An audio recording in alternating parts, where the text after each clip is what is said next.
Oi, pessoal, tudo bem? Bom, agora a gente vai falar sobre desenvolvimento sustentável, tá? Lembrando que é só uma revisão, só para vocês trazerem essa matéria à tona e reforçarem ela, tá? A gente já falou um pouco sobre isso em aula.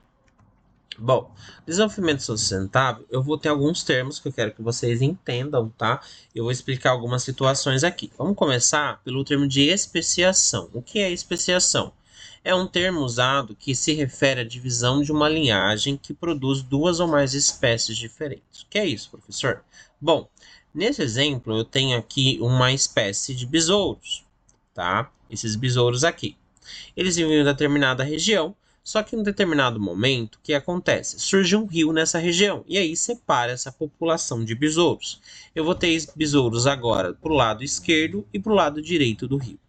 Com o passar dos milhões de anos, genes específicos vão se predominar do lado direito e também outros do lado esquerdo. No caso, a gente está vendo cores diferentes. Por quê? Vamos falar que do lado esquerdo, aqui em cima, né? A mata ela é mais escura, ela é mais verde. Então, os besouros que são dessa cor, que imitam essa cor verde, eles conseguem sobreviver mais facilmente nessa mata. E aí, sobrevivendo, eles têm mais chance de reprodução, certo? Então, eles passam esse gene de ser verde, essa característica, adiante.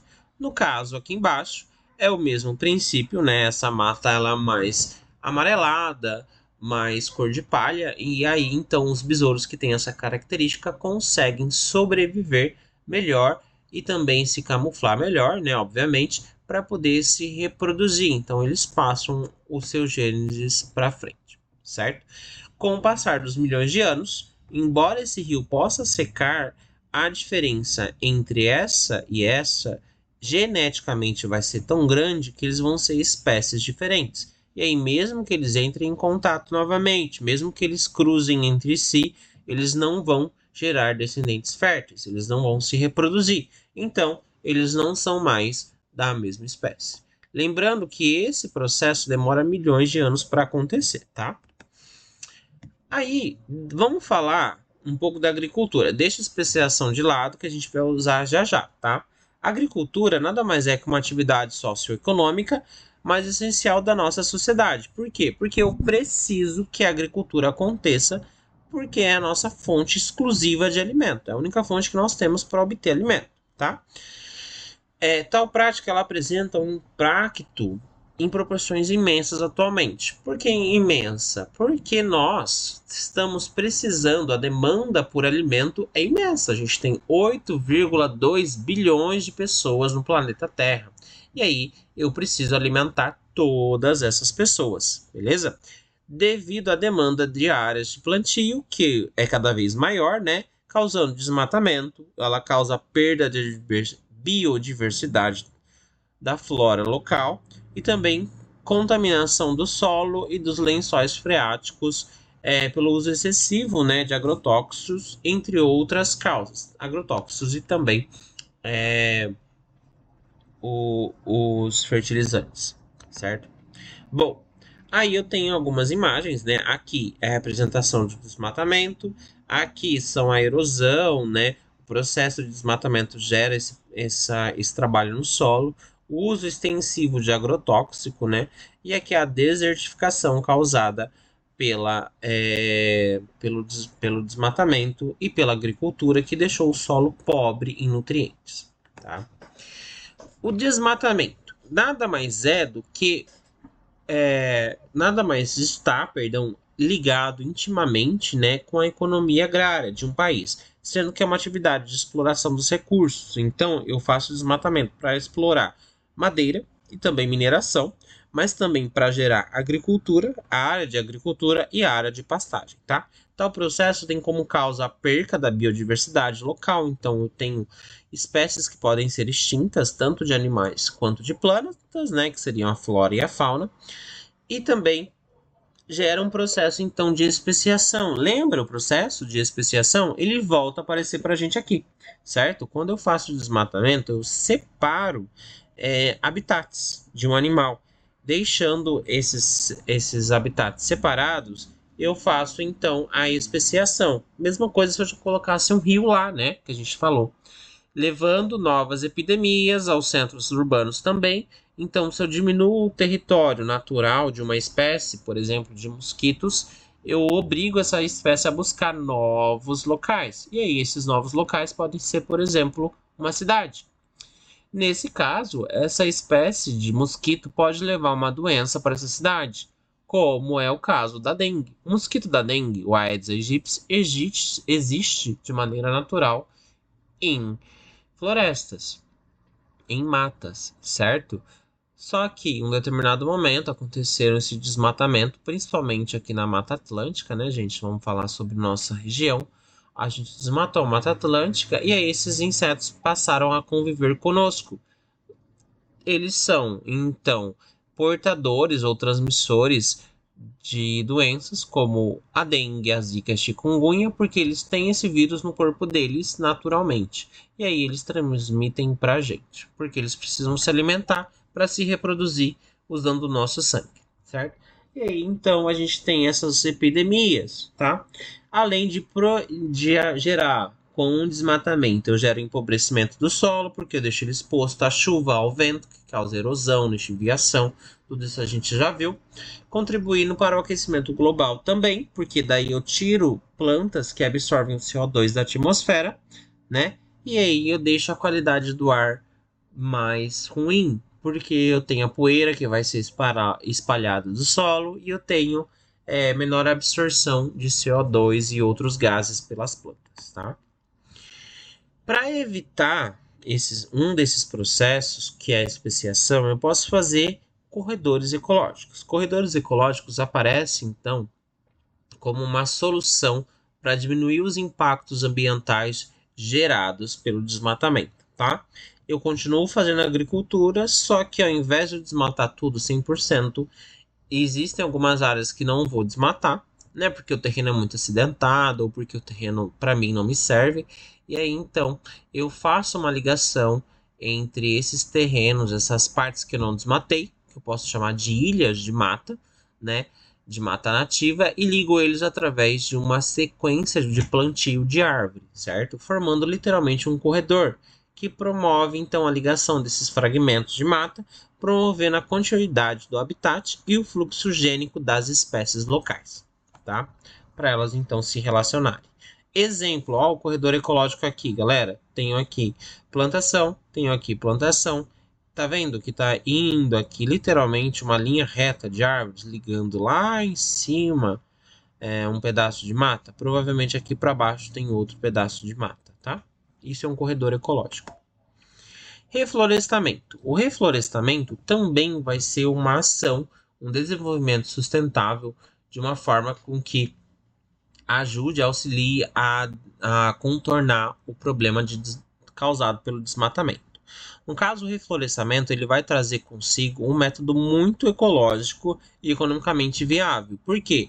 Porque eu vou plantar com a trama entre espécies nativas e produtoras de frutas comercializáveis, fomentando em uma economia forte e um escudo contra doenças e ainda a mitigação das consequências da ação humana no planeta.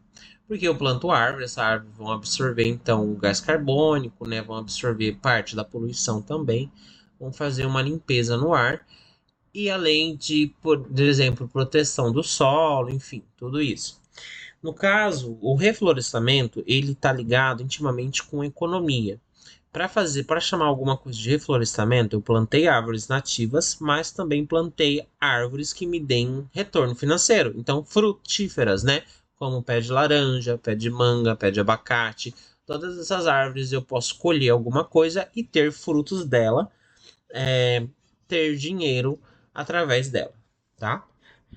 Já a conservação ambiental, ela vai ser um outro tipo de trabalho para evitar esses problemas ambientais causados pelo desmatamento, principalmente, tá?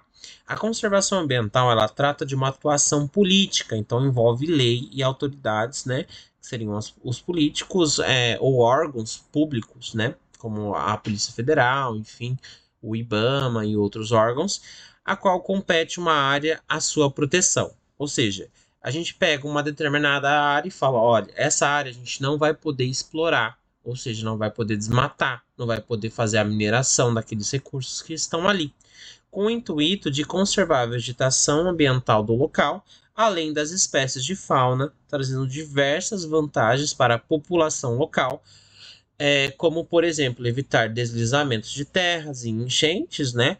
Além da prevenção de doenças e ataques de animais silvestres. Então a gente delimita uma área em que a gente não vai usar ela, a gente não vai fazer essa exploração, para que a natureza siga o seu curso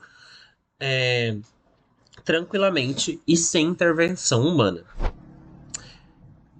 Galera, vamos lá? Aí a gente vai voltar para o desenvolvimento sustentável, parte 2, certo? Bom, continuando. A gente vai ter também mais alguns termos dentro de desenvolvimento sustentável para vocês poderem entender. Vai ser a sucessão ecológica, que nada mais é nada mais é do que um processo gradual e progressivo de mudanças na comunidade de um ecossistema, até que se estabeleça uma comunidade clímax. A gente já vai entender o que são esses assuntos, tá? A sucessão ecológica ela pode ser dividida em primária e secundária, sendo que a primária somente acontece em uma rocha nua, ou seja, uma rocha que nunca teve vida lá, tá?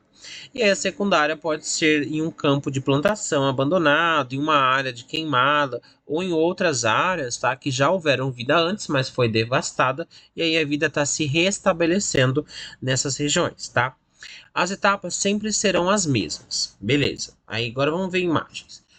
Ó, imagina só que existe no mar um vulcão, que ele está submerso. Aí ele entra em erupção e ele forma uma ilha, tá? Formou essa ilha. O que vai acontecer? Formando essa ilha, no caso, eu tenho só rocha, certo? Não tem nenhuma vegetação. Vocês acham que a ilha já nasce com árvore e tudo? Não, não nasce. Ela nasce sem nada. Só que essa ilha, do exemplo, ela está perto de um continente que tem aí floresta, tem outros tipos de vida ali, certo? E aí, com o passar do tempo, o vento, aves começam a trazer para essa ilha sementes e micro-organismos. No caso, o que vai acontecer? Nesse primeiro momento, é só uma rocha nua, sem nenhum tipo de solo, assim como na imagem aqui. Quando a gente traz esses organismos, principalmente os líquens e musgos, que são aqueles musguinhos que dão na calçada, que é um exemplo de rocha nua, tá? A calçada, só que de maneira artificial, nós temos o desenvolvimento, então, da vida ali. Nesse caso, essa vida ela vai se desenvolver, certo? E ela vai começar a trabalhar essa rocha, ela vai começar a triturar essa rocha, transformando ela em solo, beleza?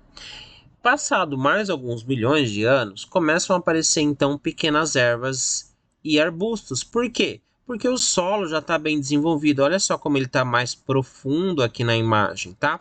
Esse processo de chegada dos líquens e aí desenvolvimento de ervas e pequenos arbustos, eu vou chamar de processo de ecese. É a primeira fase, certo? Depois de um determinado momento, começa ainda a se desenvolver, começam a aparecer pequenos animais e arbustos um pouco maiores. Esse processo vai ser o processo de série, tá? Em que eu tenho um maior desenvolvimento da biodiversidade, ou seja, novas espécies começam a colonizar essa região. E aí, por fim, eu tenho a etapa de clímax. Essa etapa de clímax, o que eu tenho, galera? Eu tenho maiores seres vivos, então árvores, eu tenho animais grandes, tá? E aí eu tenho a questão de que toda a possibilidade de vida, toda a quantidade de vida desse local, que esse ecossistema, que esse ambiente pode ter, vai estar presente. Então vai ser o máximo que essa região vai conseguir se desenvolver. Pensa só o clímax como uma floresta amazônica. Tudo bem? Vamos falar um pouco de cada etapa devagar de novo, tá? Bom, a ecese nada mais é do que uma colonização bem-sucedida de um novo ambiente por espécies pioneiras, tá? Como os musgos, que formam uma fina camada sobre a rocha nua, tá? Uma fina camada, como se fosse um tapetinho, beleza? Nessa etapa, eu quero que vocês entendam que eu tenho um aumento da biomassa. O que é biomassa? É você literalmente pegar todos os seres vivos de uma região e pesar eles, tá? Mas não da biodiversidade. O que é a biodiversidade? É você ter várias espécies de indivíduos, várias espécies vivendo no mesmo local, tá? Várias espécies de seres vivos. Por que o aumento da biodiversidade é pequeno? Porque são poucas espécies pioneiras. Eu tenho poucas espécies que conseguem se estabelecer no local tão inóspito quanto uma rocha, beleza? Mas a biomassa ela tem um grande volume no começo porque não tinha nada e agora já tem alguma coisa. É melhor ter alguma coisa do que nada, concorda? Aí a gente passa para a etapa de série. No caso de série, vai ser a colonização também, só que por espécies vegetais mais complexas, ou seja, maiores, além de musgos, né? Apresentando uma paisagem de arbusto e vegetação rasteira e habitação de pequenos animais, como os insetos e roedores. É como se fosse um pasto aberto, tá? A gente tem ali grama, a gente tem pasto, né, mato, vamos falar assim, e tem ainda alguns pequenos arbustos, tá? Alguns pequenos insetos, como roedor, como joaninha, gafanhotos, e também pequenos roedores, como ratos, como camundongos, tudo bem? Nessa etapa, o que vai acontecer? Ocorre um aumento da biomassa, então eu tenho mais quantidade de seres vivos, e também da biodiversidade. Agora começam a chegar outras espécies, tá? Porque o ambiente está mais preparado, né? O solo está mais desenvolvido. Lembra da imagem, certo? E aí, por fim, eu tenho o clímax, que é uma comunidade estável. Ela está adaptada às condições ambientais específicas da região. Então, digamos que aquela região faça muito sol, faça muita chuva, é uma região muito fria. Então, toda a vegetação e os animais que ali estão, eles estão adaptados a esse ambiente. Tudo bem? E aí eu tenho uma biomassa estável e a biodiversidade, ou seja, a quantidade de espécies que ali vivem permanece constante. No caso, vocês entram nesse ponto como se fosse o ponto máximo, né, o clímax, em que eu não consigo colocar mais espécies alguma dentro desse local, dentro desse ecossistema, tá? Porque senão não vai comportar, né? Eu vou desestabilizar todo esse processo, beleza? E aí a gente para um pouco e vai falar um pouco sobre a eutrofização. A eutrofização nada mais é do que uma condição em que você desequilibra uma comunidade marinha ou aquática, perdão, de um determinado corpo d'água, como rio ou lago, tá? Desequilibra essa comunidade clímax, né? Tá todo mundo feliz lá, vivendo estável. Então, se eu colocar mais indivíduos ou colocar uma nova espécie ali, eu vou desequilibrar. No caso da eutrofização, esse desequilíbrio acontece porque a eutrofização nada mais é que um processo de poluição de corpos d'água, como rios e lagos, que acabam adquirindo uma coloração mais turva, tá? Eles vão ficando com níveis baixos de oxigênio dissolvido na água. Esse processo, ele causa, né, a morte da maioria das espécies aquáticas local, ocorre principalmente pelo aumento exagerado de matéria orgânica no corpo d'água. Essa matéria orgânica eu vou traduzir como fósforo e nitrogênio. Qual é a fonte de fósforo e nitrogênio? Excesso de esgoto e também de fertilizantes artificiais, tá? Olha aqui. Tá vendo? Essa comunidade tá em clímax. Eu tenho algas, eu tenho peixes, está todo mundo vivendo tranquilamente, certo? Todo mundo tem oxigênio. Quando eu despejo esgoto, quando eu despejo fertilizante, eu aumento a quantidade de nitrogênio e de fósforo. Aqui era pequenininho, nível normal. Aqui eu aumentei para um nível muito alto desses nitrogênios. Aí o que vai gerar então? Gera um aumento excessivo de algas, porque elas vão ter maior disponibilidade de alimento. E aí, então, elas vão absorver muito mais oxigênio, deixando falta de oxigênio para as outras espécies, causando a morte dessas outras espécies, tá? Agora, imagens da vida real. Esse é um processo de eutrofização. Aqui, com certeza, não tem peixes. Tá? Tem até uns peixes boiando aqui, ó. Não tem peixes, não tem nenhuma outra espécie, tá? E aqui virou literalmente uma grande sopa de algas, tá vendo? Que ele pegou, olha o chão como que tá cheio de algas. Isso é um processo de eutrofização, tá? Bom, e aí a gente finaliza esse capítulo.